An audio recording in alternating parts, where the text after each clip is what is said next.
বন্ধুরা, এখন যে কবিতাটি শোনাতে চলেছি সেই কবিতার কথাগুলো আমাদের অনেক কিছু মনে করিয়ে দেয় হারিয়ে যাওয়া ছেলেবেলার কথা, মনে করিয়ে দেয় সেই সময়ের ছোট্ট সহজ সরল মনের কথা, আরও মনে করিয়ে দেয় সেই সময়ের অমূলক অবাস্তব ইচ্ছের কথা। সে কবিতাটির নাম হলো বিচিত্র স্বাদ।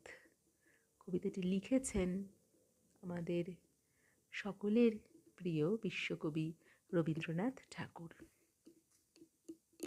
আমি যখন পাঠশালাতে যাই, আমাদের এই বাড়ির গলি দিয়ে 10টা বেলায় রোজ দেখতে পাই ফেরিওয়ালা যাচ্ছে ফেরি নিয়ে। চুরি চাই, চুরি চাই সে হাঁকে। চিনের পুতুল ঝুড়িতে তার থাকে।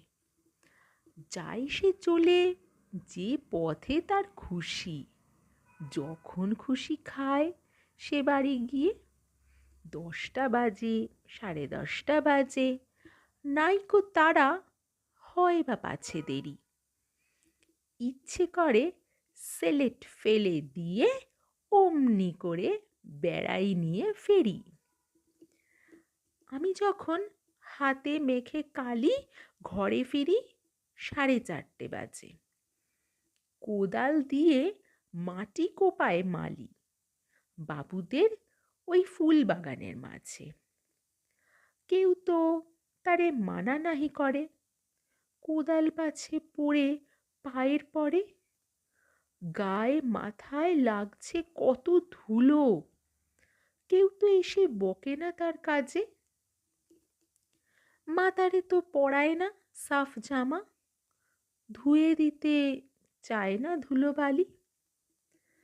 ইচ্ছে করে আমি হতেম যদি বাবুদের ওই ফুলবাগানের মালি।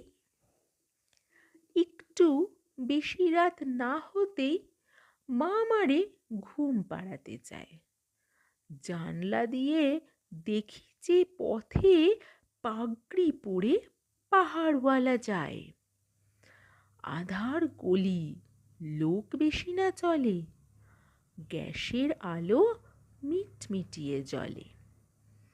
লণ্ঠনটি ঝুলিয়ে নিয়ে হাতে দাঁড়িয়ে থাকে বাড়ির দরজায়। রাত হয়ে যায় 10টা, 11টা, কেউ তো কিছু বলে না তার লাগি।